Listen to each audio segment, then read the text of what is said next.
hate phonics. It's really boring. I finished my book, Grandpa. Come on, you two. This is stuff that's important to know. And Amy, that phonics project you're working on is going to be just great. I know it. Grandpa, can we take a break? Tell us a story. Yeah, finish that story you started the other day about how you went back in time. All right. But then both of you have to go back to what you were doing. Let's see now. It all started when I was a sophomore at the old Stewart High School. I was asked to speak at the dedication of the new library, the one before this one. Come to think of it, it all started exactly 50 years ago today. You know what that means, don't you? What? It means I was here once before on this very day. But how can it be? I don't get it. Don't explain it for Chuck. Keep going with the story. Why were you here? My high school principal wanted me to present a first edition of Edgar Rice Burroughs' Tarzan of the Apes to the new library. But why that book? It was the same year, 1914, that the Stewart Women's Club vowed to start a free public library to be used by the people who lived in town. Tell us about that guy who went with you. His name was Doc. He was like the first ever computer geek. You're right, Amy. Doc Kingman could be called a very early computer geek. Doc had a PhD in math, and during World War II, he spent some time right here in Martin County at Camp Murphy, where Jonathan Dickinson Park is right now. And after that, the Navy shipped him off to Harvard to work on the huge computer they've got there. But how come you knew him? You lived in Stewart. Well, while Doc was at Camp Murphy, he kind of fell in love with Stewart. And after the war, he came back to do special computer projects for the Navy. It was a different kind of job. I think it was probably top secret. He would do research work here and then go to Washington, D.C. for a few days to make a report. It was kind of like telecommuting today. Why did you and Doc go back in time? Well, I looked everywhere for the Tarzan book. No matter how hard I tried, I couldn't find a copy. Now, I knew something about Doc that no one else knew. On his own time, he had been trying to find a way for his computers to help him travel through time. And I knew he had solved the problem. He could actually go back through time. So I went to the one guy who could help, Doc. He had a plan. We would use his invention, the Binary Fission Condenser Compiler, or BIFAS for short. It would take us back in time. His plan was to go back to 1917, find a copy of the book, and then come back through time again. Hurry up and tell us the rest of the story, Grandpa. What happened when you went back in time? Did you find a book when we were here at the library that day? Okay, Chuck. Here's the whole story. From the beginning. I was 15 years old. It was 1957.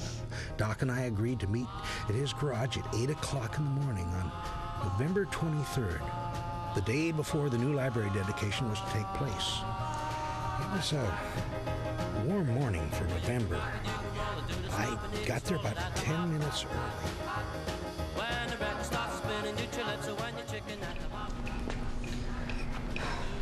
Where is he? He said he'd be here by 8. Jake! I was able to go forward into time. It's not as easy as going backward into time, but I got it all figured out. We can do it, Jake. Doc, you look stupid. What the heck do you got on? That's what I was trying to tell you, Jake. I went forward into time. I went to 1969, and I wound up at a concert called Woodstock. What kind of concert is that? Let me tell you, Jake, there were all kinds of people there, men, women, children, and they were all wearing love beads. Very strange, Doc. Strange? Listen to this. We landed on the moon. There was a fella by the name of Neil Armstrong. He was an astronaut. And here's what's so fantastic. I saw the whole thing live on television. It was 20 inches. It was in color. On the moon? They landed there? That's amazing. On 20 inches, you could have seen everything. But listen, Doc. We got a little over 24 hours to get this book, Doc. Can we do it? You bet we can with this. Okay, let's get started. Come on in the car, Jake, and I'll get this thing warmed up. Now, let's see. Tarzan was published in 1914. It would probably take about 3 years to get to a small town like Stewart. That's about 1917. If you say so. Okay, are you ready? I mean, is this gonna work? I don't want to die or anything. Piece of cake. It's gonna work fine. You ready?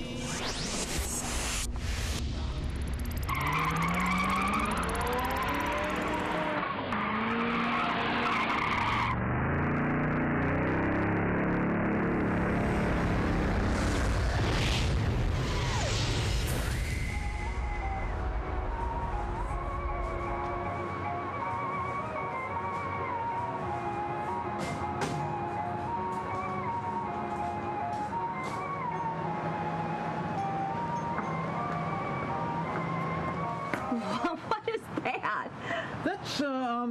That's an experimental automobile. We call it a Model U. And what are you wearing? Is that some kind of costume? These are experimental clothes, and they go with the automobile. I was wondering if you can help us. Oh, Emily. Emily Frost. And you gentlemen are? I'm Bradley Kingman, and this is my friend Jake Brandon. We're looking for a book. It was published about 3 years ago called Tarzan of the Apes. Edgar Rice Burroughs. Might you know where we can pick up a copy? Oh, I know that book well. It's wonderful, choosing between civilization and the jungle and all that. Brutal yet exciting.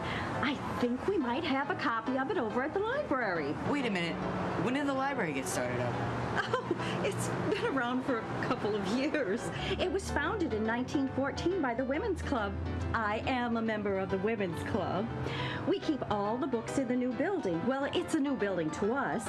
We purchased the old Christian Endeavor Hall on Albany Avenue last year. Would you please take me to look at your automobile? I'd be honored, Emily.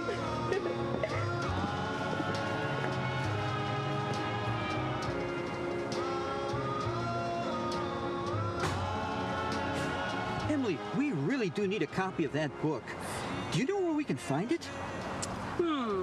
Well, Mr. Kitching, well, this is his home. He owns the general store, and it's not far from here. Now, wait a minute. I think I saw several copies that were being readied for the store. Jake, I bet if you went in and asked Mr. Kitching, who's in the parlor, if you could purchase one, it would be all right. Jake, go check it out. All right, I'll give it a try. You're very accomplished. Well, thank you, Emily. It's nice to be appreciated. You know, we have lots of men here in Stewart, but they're mostly interested in fishing and pineapples. You're very cosmopolitan. Why, I bet you've even been to the big city. The biggest, New York. You know, someone as pretty as you, I bet you make quite an impression on the men here. I've had a few suitors, but none of them with your worldly experience. Bradley? Yes. May I call you Bradley? I'd be honored if you would. Well, tell me what it's like in the big city, Bradley. I've always wanted to go there. It's got to be the most exciting city in the world. I'd love to take you there. Doc, I got it. I got plenty of time to get to the ceremony. Let's get going. Oh, I'm so sorry. Here I've been here in a hurry, and I've been going on and on talking about New York City. Oh, Bradley, here's my calling card. If you and your experimental automobile are ever in Stewart again, I'd love to have you stop by. Just ask anyone for directions. The next time I pass through, Emily, I'll definitely come and see you. I look forward to seeing you again, Bradley. Thank you very much. Bradley, Doc? You know you're probably never gonna see her again in your life. You never know. You never know, Jake. Whatever. Let's just get going.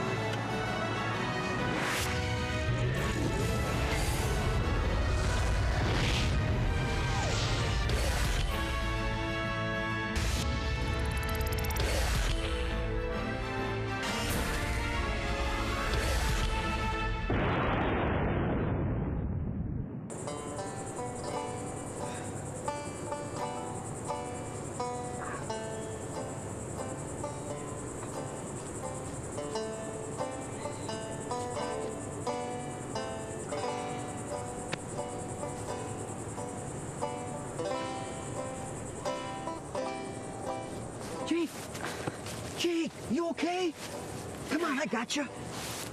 What happened? I don't know. You must have been thrown out of the car. You didn't use the rope to tie yourself in. You know, someday somebody's going to invent a belt to keep you inside of a car. Where's the Chevy? The Chevy's over there on Osceola Street. I've been here for about 20 minutes or so. Anyway, I was hoping that we would make it in the right year. What do you mean hoping? I need to go back to 1957, not 1492. Well, you're okay, and don't worry, we're going to make it okay. Well, at least we both made it back to 1957. You're terrific, Doc. It's not 1957. It's 1956. Wait, where's the library? What happened to the library? I think we missed. Wait, Doc, we can't miss. I need to get back to 1957. Hey, Brandon, you're not supposed to be on this construction site. Doc, what are you doing here? Ben Clem and Lynn Clem. Haven't seen you boys in a while. It has been a while, but Doc, do you mind if you join us? Have a seat for a moment. Good idea. Here you go, Doc. Thank you.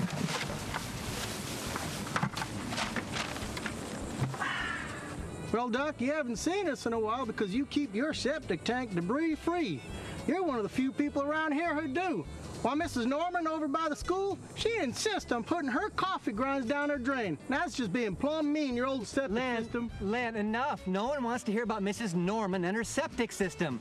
Sorry, Doc. But if all these septic systems go bad, this place would be a mess, and it's us that keeps it clean. All right, I'll give you that. But all you seem to talk about is sewer stuff. Sewer stuff. Sorry, Doc. We were just coming down here to check out the library lot, see what's going on. We heard a noise, sounded like a car backfiring. You hear anything like that? Well, yeah, that was us. You?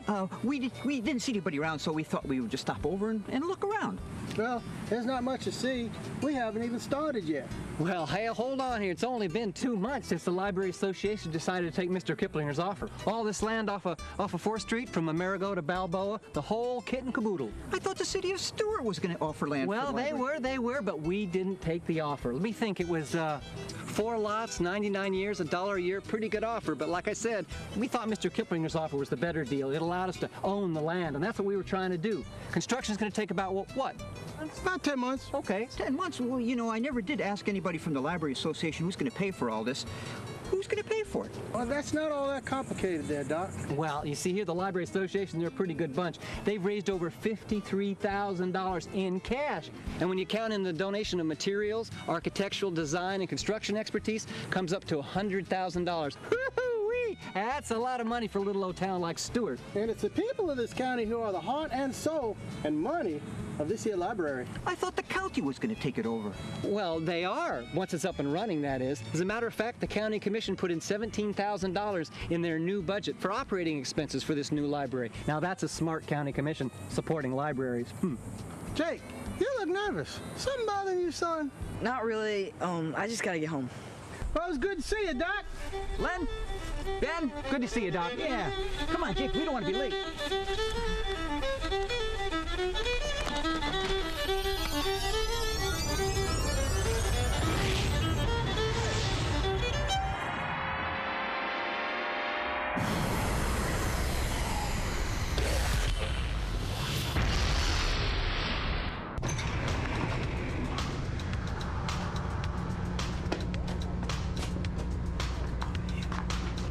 Let's go ask the lady over there. All right.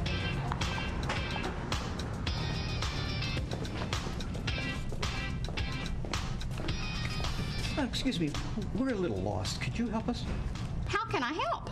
Is this Stewart? Of course this is Stewart. Where else would you see that beautiful St. Lucie River and all these friendly people? No, I mean exactly where in Stewart are we? Oh, I'm sorry. This is the administration building. That is Monterey, and right over there is East Ocean. Young man, I see you have a copy of Tarzan. It looks very old. Yes, ma'am. It's very old. It's a first edition. Is it really? Did you know the library used to have a first edition of Burroughs' Tarzan? If you don't mind me asking, are you looking for that retro look? I have not seen a tie on a man like that in over 20 years. You look like you're from the 60s or 70s. I remember the 70s well. Do you remember that song by John Lennon, Imagine? Wasn't that great? Yeah, the music was wonderful, I think. But tell me about this Tarzan book. Oh, I'm on the Library Foundation Board. Anyway, the library used to have a first edition of Tarzan. and then it got lost. I think it went missing somewhere in the 80s. Who are you two anyway? Oh, I'm sorry. I'm Bradley Kingman, and this is my friend Jake Brandon. Oh, Nan Waterhouse. Nice Pleased to meet you. Tell us more about the book, Miss Waterhouse. How'd you get it? It's Ms. Waterhouse. This is 1995, and I'm very much a feminist. Let's see. It was back in 1957, and it was a gift from the students of Martin County as part of the dedication of the library. Do you know who presented it?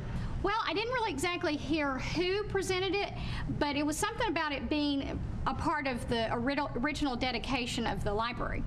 It's strange that you have that particular book. We've been talking over there. We're having a groundbreaking of the property next door of the new library. Wait. What's this about a new library being built next to this building? You two aren't from here, are you? Well, we lived here a long time ago. You have been away a long time.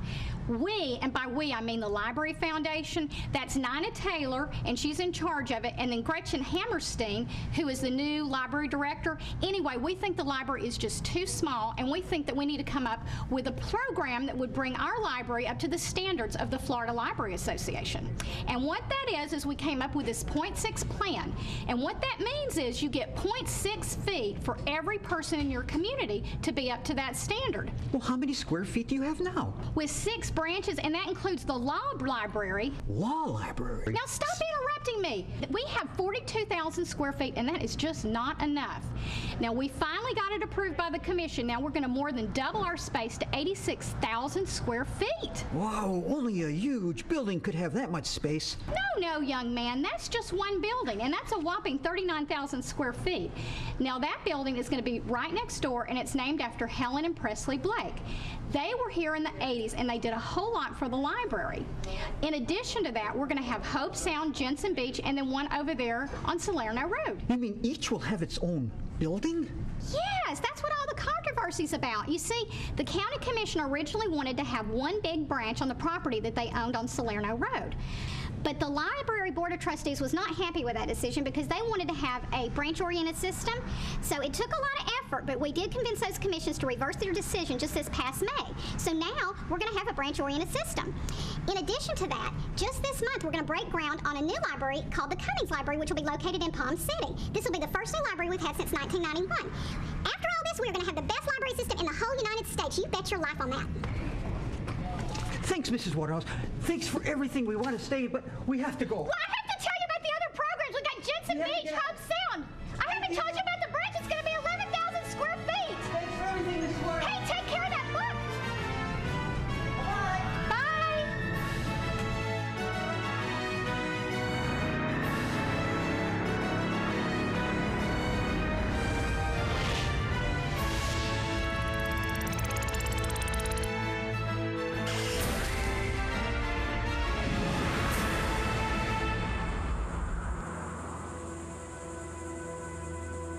Doc, I don't think this is 1957. Jake, I thought I had it fixed. I swear. I thought this was 1957. Well, I know you're doing your best, Doc, but I mean, we need to get back in time so that I can do that speech in 1957. Jake, I just checked the Beefus and it says November 24th, 2007. November 24th? That means we're exactly 50 years in the future. This is unbelievable. Let's go in. Jake, are you sure? It's almost 4 o'clock. You don't have a lot of time left. Doc, I gotta see this. Come on, let's go. Okay.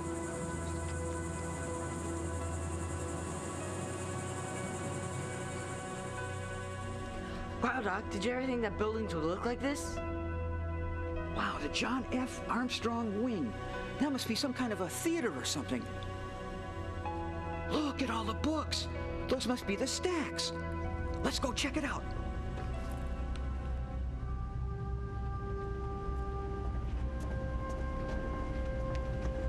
Doc, this place is huge. These are computers. Amazing.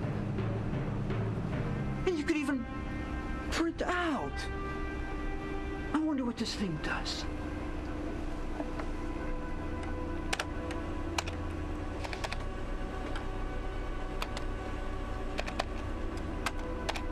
Excuse me? Yeah. What does this thing do? Oh, this is what you use to find books here in the library. You mean you don't use a card catalog? Card catalog? This is a card catalog. This is the 21st century, man. We haven't had a card catalog in years. Where have you been? Peace out. I gotta go get Jake. Jake! Doc, take a look at this. This lady's sending a letter to someone in Germany. Shh. It's not a letter, it's an email. What's an email? Electronic mail. I type it here, put in the email address up here, and then push send up here, and poof, off it goes to Germany. I wait a few seconds and I'll get a reply. You sent that to Germany? And then you get a reply in a few minutes? Oh, not minutes, seconds. It's the internet. I'm surprised you have never used it. Why, it's so easy, even someone my age can do it. Hey, don't forget to tell them they can even watch MCTV Channel 20 on the internet. Wait, what are those? They look like books, but the covers are too small. Oh, those are DVDs of movies. You play them on your television. And over there are books on CDs. And on the other side are the music CDs. Hey, haven't you two ever been in the library before? These, what did you call them? DVDs? And the CDs? Can you check them out? Oh, of course you can. You think libraries are just books? Oh, no. You can get almost anything here, and everything is on some sort of an electronic database. Why, you can use your computer from home, come to the library website, and download books on your MP3 player. Why, even the youngsters use the computers upstairs in the children's room. Wait a minute, what's download? How can you read the books if they're on CD? And what the heck is MCTV? Young man, you must be kidding. I can't believe you, of all people, have never heard of an MP3 player. Well, even I have one of those. Oh, I just got my email from Germany. It's very important that I reply right away. Just one more question. Do all of the branches have equipment like this? Sure they do. The Martin County Library System is a first-class operation. I can request a book from the Hope Library up in Jensen Beach and pick it up at the desk here at the Blake in a few days. It's quite convenient. I'm sorry, I've got to get back to my email. I hope you will spend more time at the Blake.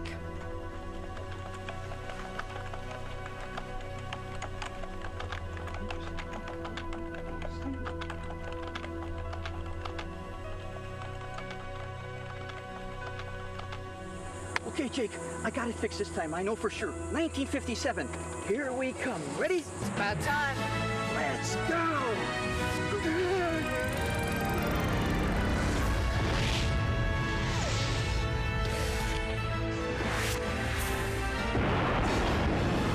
You did it, Doc. You got us back to 1957. I can't wait to tell everybody what we did. You can't do that, Jake. Why not? I want to tell them what happens in 50 years. It's amazing. I want to show them what they did.